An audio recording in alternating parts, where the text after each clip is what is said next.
Hello, everyone, and welcome back to another episode of the Power of Eight Book Club.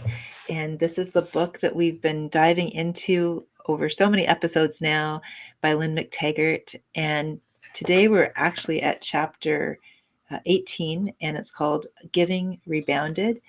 And if you're just joining us for the first time, hello, my name is Pollyanna Blanco. I'm one of your co-hosts, along with Jennifer Smith, who's beside me. And we're so happy to be here with you today. And we encourage you and really appreciate when you do participate in the chat, sharing your messages, your questions, your thoughts, your experiences. We love to hear from you. And so we're going to start sharing about what stood out for us in this chapter, and we often get into a little bit of a conversation around that. And then we will go into the chat a little later on in the show and see what you have to share and say. And we'd love to hear from you. So in a nutshell, this is a very short, brief chapter. And at the same time, I found it to be building on a lot of the previous chapters, and just coming at it from a slightly different angle, like not totally different, just slightly, in terms of, and what I'm referring to is that giving and providing healing and positive intentions has this rebound effect, that we benefit tenfold when we give with positive intentions. And there was actually a quick little line in here that kind of spoke to that you're more likely to, if you're suffering some sort of condition, you're more likely to overcome it once you turn your attention to someone else. And so that was very interesting. That was on page 183. And there's so much in this chapter around, and it starts off with a very specific incident about a gentleman who had a very rare form of brain tumor.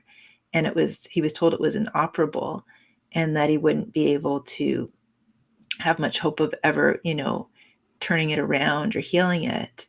And he started looking to prayer groups in his religious circle for support and for miracles.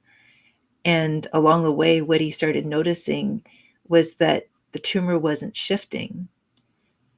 And it was only when he started getting more involved in sending positive intentions and prayers to other people that he received and started to notice shifts in the size of his tumor, with it reducing and getting smaller, and some of the other related things he'd been experiencing in relationship to the tumor. So this chapter has so much more than that in it, and I can't wait to hear what stood out for you, Jennifer, as well. Yeah. To that, what got your attention in this chapter? Well, the story about George was his name, with the brain tumor. The things that stood out to me in that story was that he was also a biomedical researcher. And so he thought he only had 2 years to live based on, what the society tells you when things like that happen. And there was no conventional medicine to turn to. But he wasn't accepting that as truth. So for his truth. So he went on a search for alternative solutions. And I think that's so important for people to hear, because our belief is what sets the fact. And if, there's so many things that can be healed, because consciousness itself is what the healing is all about. And I just thought, oh, wow, this is a great story for people to realize that anything is possible. So, it's really what you're telling yourself, where your mind is, and how can you believe that you can get out of any situation or make anything better for your life, even when something like this is happening. Also, I have found that sometimes people will come to the healing room, not all people, but sometimes people come when there's no other alternatives for them, and to get the healing. And I'm hoping with the awareness that we're doing, with what a lot of people are doing, that people will start utilizing energy healing and these natural methods as a tool to make their lives better, more of a preventive maintenance than a last resort Mm. solution, right? That's such an important point, right? Because it's interesting. I feel like a lot of us have been programmed to wait for the problem to happen and then look for, the treatment for it. So that point Mhm. you just made about preventative medicine and at the same time, what I've also been finding in my own journey too is that alternative medicine, especially like when you're talking about energy healing, is a wonderful complementary medicine. So it can really assist. I know with Reiki, it can speed the healing time and help someone to be a better patient, even with an Mhm. allopathic doctor, right? Mhm. I remember being at a Canadian Reiki Association annual general meeting, and there was a wonderful speaker who was talking about how she'd gone into different medical schools in the US. And I just want to share this too, because I think it's, for anyone who's still a little bit on the fence about energy healing or wondering, what's that all about and is it safe or, like anything, I just want to put it out there. Um, she was going into medical schools at Harvard and Yale and Princeton and these big Ivy League schools and collaborating with them to actually, you know, encourage and invite medical doctors in training and medical doctors on the faculty to build this partnership where energy healing would be a form of complementary medicine, because what they were noticing is it downregulated the nervous system. We've been talking about this. Mhm. And so if a patient is less scared and more relaxed and more trusting the process and having a way to self-soothe and to feel at peace while they're moving through a process of uncertainty, then they're more receptive to the medication that they do need to take in some instances. And so I feel like that's so powerful, right? It To is. Yeah, and Reiki is, they say it's a friend to everyone. So any sort of wellness that people are in, Reiki can be incorporated with that because it works well with everything alone by itself or with other methods. So yeah, definitely. I think that's so important.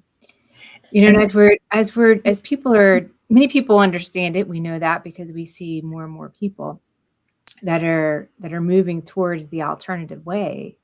But for people who are trying to understand it and what is this about, because I remember my own journey, I really wanted to study it first intellectually, yeah. like what is this about Mhm. before I went forward with it. So I do have information on my website at naturalenergyhealing.life.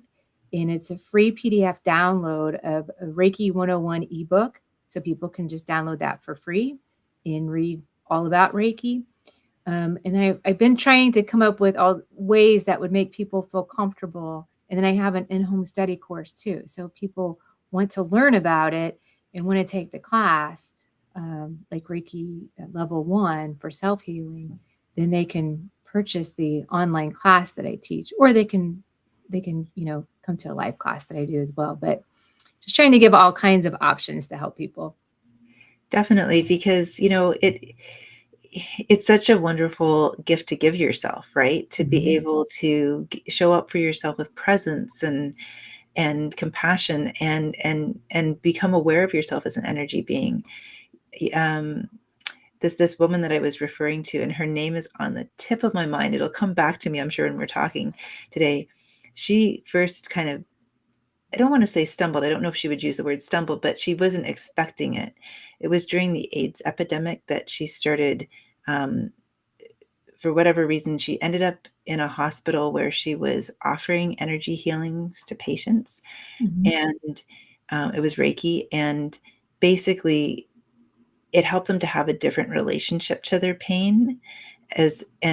So well, it wasn't so much about being HIV free. It was having a different relationship to the diagnosis, to the experience of what they're going through. And so that's where also, yeah, energy healing, one of the things in my own journey I've learned along the way is that it, I know we call it alternative right now. I'm hoping one day we won't have to call it alternative, right? That it'll just be healing, and it's just like you go to the doctor, right? And that when you have a condition, it may, as in this case of George and the chapter, disappear. And at the same time, I feel like as a Reiki master myself, if I'm in my integrity, I'm never going to guarantee someone that their condition is going to be gone as a result of this. However, it may, but what will happen in the process, no matter what, is there will be an invitation to be in a much different place with the experience of whatever someone's experiencing. And that's something that, when you have a doctor telling you potentially there's no other option, and then you have an opportunity to be somewhere where you can still do something for yourself in the moment that is helping your nervous system digest and process the fear of receiving that message, Mhm. and down regulate your nervous system. And so that, because basically when your nervous system is down regulated, the body has a natural innate desire to restore equilibrium. And so being in that healing space is very different than being in a doctor's office where you're hearing an unfortunate Yeah. diagnosis. So this is why they're complementary. I feel like the energy healing really supports the mental and emotional um, Yeah. pieces of when someone has a serious diagnosis of something. It does. And the other thing I would like to add, and this is my opinion, and this is what I've learned through even working with Bob Proctor, is he tells people, don't accept that. Don't accept that answer from a doctor. You got Mm-hmm. to get your Yeah. mind to believe something else, and then you can make that happen. So it's more difficult though when you're sick to get on that positive mindset, and but people do it. I mean, we know all sorts of people um, that have came out of situations where we would call miracles, and some of them have been just through their own spiritual practice, through the energy healings, through mindfulness, through I would say all of them have been, and that's how you do it. It's all Mm-hmm. mindset and really, allowing that energy to flow freely to and through you. Yeah. Yeah. I guess the reason I just share that is because I absolutely believe in that. And at the same time, too, like we've been talking about, there is this letting go of the expectation of a certain outcome that is, I think, a Mhm. critical piece, because otherwise, if someone is expecting that anything is possible, and then the mind comes into play and starts to there can be shaming, on some level, so Yeah. it's just a nuance. Like, I completely agree with everything you're saying. Mhm. And at the same time, what I just want to unpack for anyone who's listening, because it's a process, healing is a process. And even in his case, it was many years, right? Mhm. It was. And we've both known people and worked with people who have had ongoing conditions for many years. And so I almost feel like a stage of the process, maybe shorter or longer for some people, Mhm. is entering into a new relationship with whatever the information is that you've received, and moving through that, and coming out I hope, ideally coming out the other side of it, right? And definitely our mind and our focus and our intention is, that's what we're talking about here. So of course, so Yeah. I just wanted to have a little caveat there, that we, not to compare ourselves to other people, or Yeah. to feel that, that I think an important stage of it is the faith stage of it, where we have that intention, and then we let go of the expectation of what it will be and look like. And then that's when it creates the spaciousness for it to happen. Because if it doesn't happen when we expect it to happen, that can actually slow down our healing process in one sense, because then we go into this weird place that's kind of mentalizing things. And it can be a place of self-shame, which actually undoes some of the healing work we've been doing, right? So I hope you don't mind me sharing that, Jennifer. I just Well, wanted I to. think it's a great point, because I know exactly what you're talking about. That is what happens, is whenever you're holding on to that outcome so strongly, you just, you have to let some of that go. So yeah, good point. Very good point. Let's see. So they talked about George, and then they talked about he went turned to going to churches, talked about the Pentecostal church, and where he experienced, as people prayed for him, like a lightning bolt reaction. Yeah. I thought that was interesting. I don't know exactly what he felt, but I have had those experiences just on my own, just me and the healing that I get. And it's lightning bolt seems like really strong. It seems like a surge. It's not quite like that. But it is a little bit uptick. Like you just feel the energy coming in and healing. Yeah. How would you describe it? I've often, when I've experienced a shift, I almost feel it as like a sense of like smoothing out, like a calm, and often a warmth in my heart. It depends where I'm feeling it, or a Mm-hmm. relaxation in that part of my body. Like it's subtle and yet palpable at the same time. And also sometimes a lightness in my body, like I feel lighter. Um, and and even sometimes it really just depends on the moment and what's moving through and what's healing. When I've been on the receiving end, how about when you're on the sending end, when you feel a shift in someone you're working on, Jennifer, or you notice a shift, what is that like for you? Oh, wow. I get all sorts of indicators when a major shift is happening. Yeah. I can give you this example. Last week I had in one day I had 3 healings, and then I did 2 attunements. So during the attunements, before I did that, because I took the online course and then wanted to come in person for the attunement. And I wanted to make sure that the person was really relaxed before I went through with the attunement, because she had asked, that's what she wanted. She wanted to make sure she was relaxed and was able to receive everything that she wanted to receive. So we went through like just a self-healing meditation, like 20 minutes. But during that time, I could feel the shift already happening. And it just feels like, you feel it, like I feel it in my energy. And when something happens, when it shifts, it's just like, it just feels like it's lightened up, and like it's all merging, all oneness. That's what it feels like to me.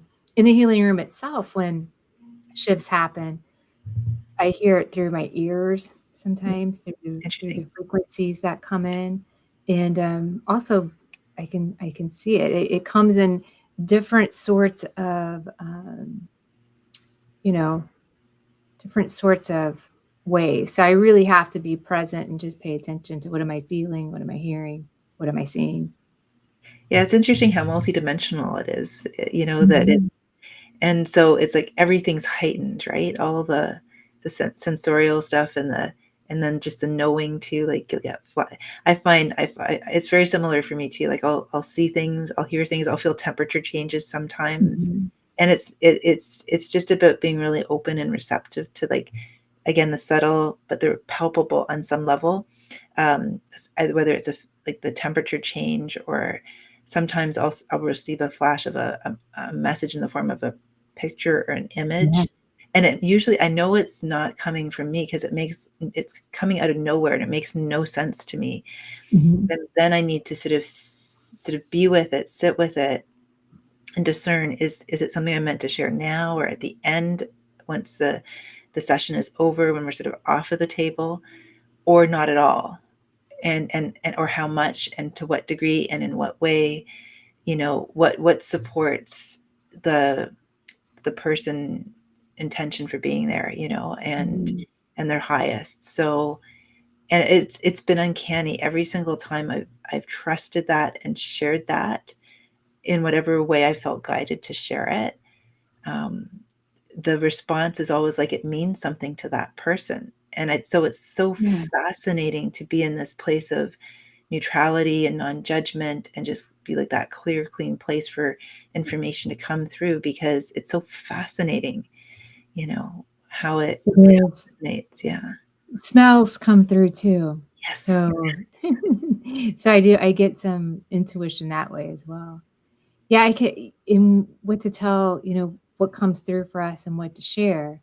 And there was something that happened last week where sometimes these pictures, like you said, they may not make sense to us, but whenever you tell the client, it'll be something for them.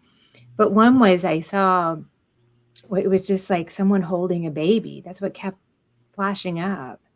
And so in my mind, I was like, am I supposed to share this? And then a big heart came.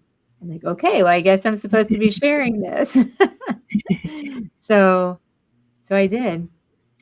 And sometimes they tell us what it means, and sometimes not. So I just kind of let the client go with the information they want to share.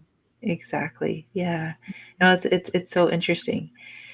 Well, there's a line from this chapter too that kind of stood out for me as well. Um, just that was, I had a thought as I was reading this whole chapter, and I'm going to share that in just a moment, because I get it.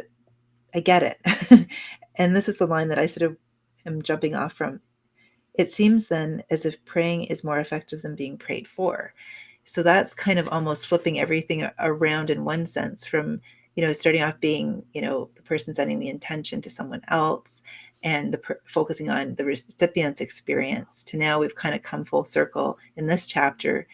The last chapter last week's episode, we were talking about this too. In that previous chapter, what's interesting to me is the message that came through this chapter is about the giving, um, is even more important than the receiving, kind of thing. And I yes, I can understand where that comes from. It's a very powerful message, and there's a nuance to it. And I hope you don't mind me sharing this, but I don't know. I just feel like it No, needs to. I had probably have similar feelings. I highlighted something. I thought we need to talk about that to, Okay, I think we're on the same page. I'm feeling you yeah, yeah. telepathically. Yeah, Because I'd like to hear what you say because I'm probably have something similar to say. yeah, okay, so we're on the same page about it. It's Mhm. nuanced, right? Because where do I begin? I just want to say this. I'll spit it out simply, that there's, yes, it's good to give, absolutely, but it's not about one is better than the other. I feel like it's the balance and the flow of both. And I think we have to be careful not to go back into that it's nobler to give than to receive, because that pinches off the abundance, and that pinches off, that it kind of takes us back into some old programs around, it's better to be selfless, it's better to be, and I realize I'm sort of walking on ticking time bombs here, because depending on how people interpret what I'm saying, this could go sideways really quickly. I'm not, it's just, I feel like the word that I keep coming back to is this balanced give and take, as opposed to one is better than the other, or one yields more than the other. And and at the same time, I get that sometimes what can happen, and I think we talked about this in a past episode, is like, if we get so focused on our healing journey that we forget to have joy and fun outside of, that it's again, it becomes an imbalance also. So we're like, I think Carolyn Mace refers to it as woundology, where we Mhm. meet someone for the first time. It's like, hi, Jennifer. And you say, Polly, hi, how are you? How's life going? And I say, well, I'm a 3-time recovery person of this, da, da, da. It's like, you just asked me how I was doing. Am I having a nice day? And it's like, Yeah. out comes the litany of, she talks about that, right? And there's no judgment in that. I mean, we move through whatever we need to move through until we don't need to move through it anymore. Mhm. But the point simply being is that I get that we can become so focused on our own wounds that we lose that balanced perspective of also seeing how um, being like that could impact others, and also how it pinches us off from, actually taking those experiences and then channeling it into, you know, why it would be so beneficial and loving to share positive energy and positive intentions with other people too. I don't Mhm. know, what are your thoughts? Are we on the same Yeah. page here a little bit, or? I think so. There was, what I have highlighted is on page 184 for the people who are following with us in the book, and I think towards the end, it kind of brings it back around again, but it's the second paragraph. Something about the desire to do something for someone else with no strings attached or personal benefit has an impact on health and well-being far and above that of anything else. So I think it's the giving with no strings attached. Like you're not giving to receive, you Yes, know, good that discernment. you're giving with no strings attached. And I loved how you described pinching yourself off, because there are so many wonderful things for us to receive. And we sometimes, well, we me- we do quite a bit pinch ourselves off from receiving that too. So it's important to be open to receive the goodness that's coming to you as well.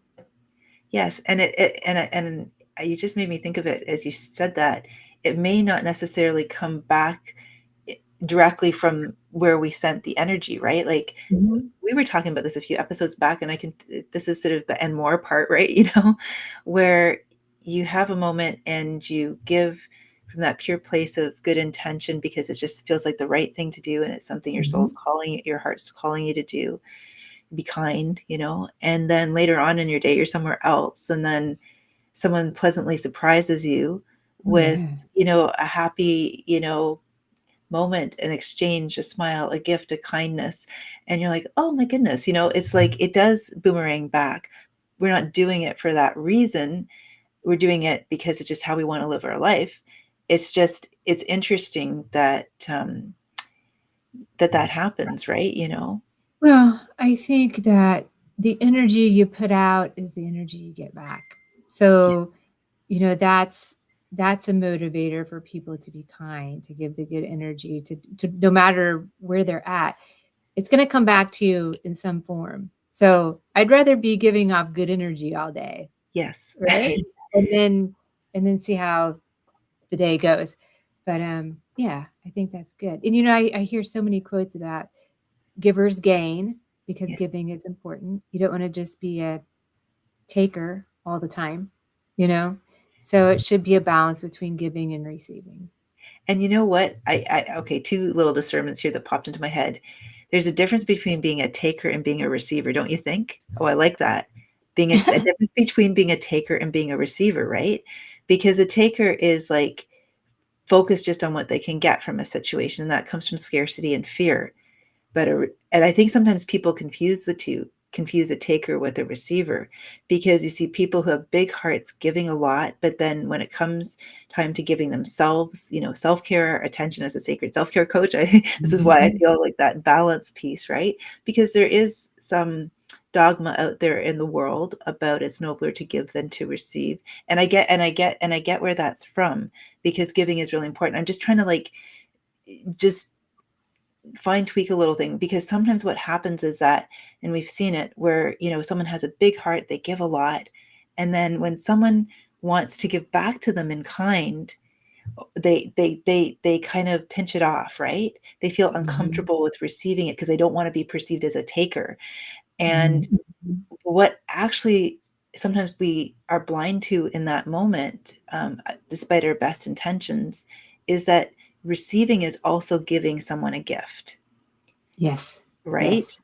Mhm. So just wanted to put that piece in there so that there wasn't any feeling of like, oh, I'm selfish Yeah. if I give also to myself or if I receive. Because I think there's so much dogma that people have to unwind in their inner awakening journey around Mhm. that. Where's that balance? I don't want to be selfish, but then, or narcissistic about things, but at the same time, I think yeah, there's a little bit of unwinding there sometimes for people. Yeah. I feel like receiving is more of a flow. You're just Yes. allowing it. Yes, I like that word. And it is everything's such a delicate balance, right? But it gets easier. I Yes. mean, you just stay with the flow and you give, you receive, you give, you receive, It's Yeah. you allow these things to happen. Yes, very much, very Mhm. much. And I think that's that, yeah, that I feel better now that we've talked about that, and I love how you Yeah. shared that too, because I just feel like there's someone out there listening right now who might be going into possibly judgment of self or questioning themselves.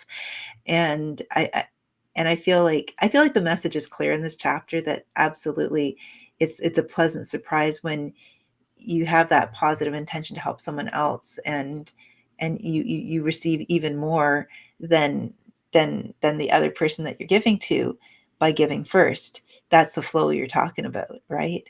Where it's because there's no strings attached. No strings Yeah. attached. I think that's the key component to that, Yeah. right? No strings attached. Yeah. So is there anything and more, for this week that is on your mind?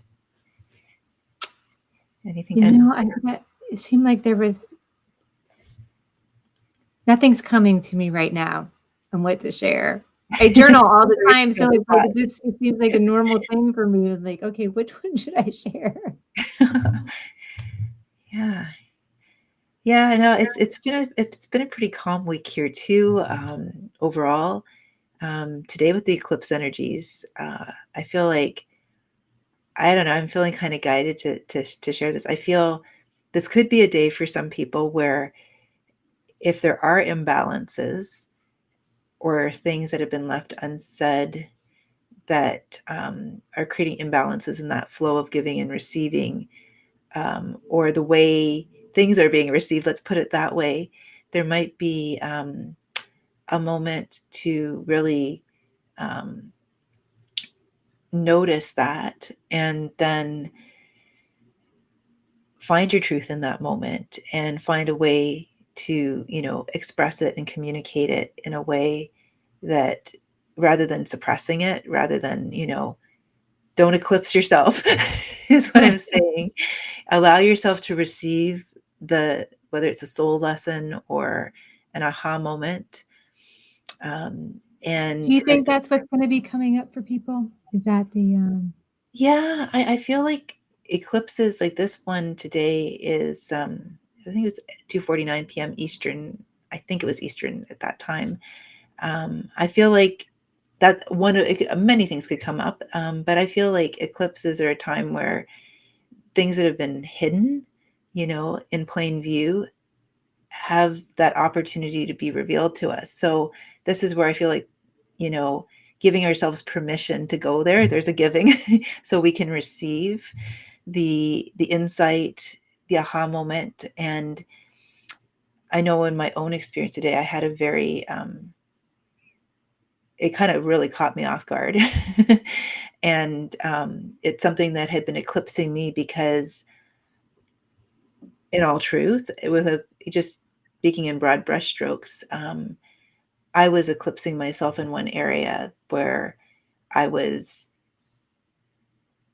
focused so much on caring for someone else and what their needs were, that and understanding them and making allowances for them, that in the heat of the moment when something came up, I just needed to be honest with myself and not eclipse myself and speak my truth.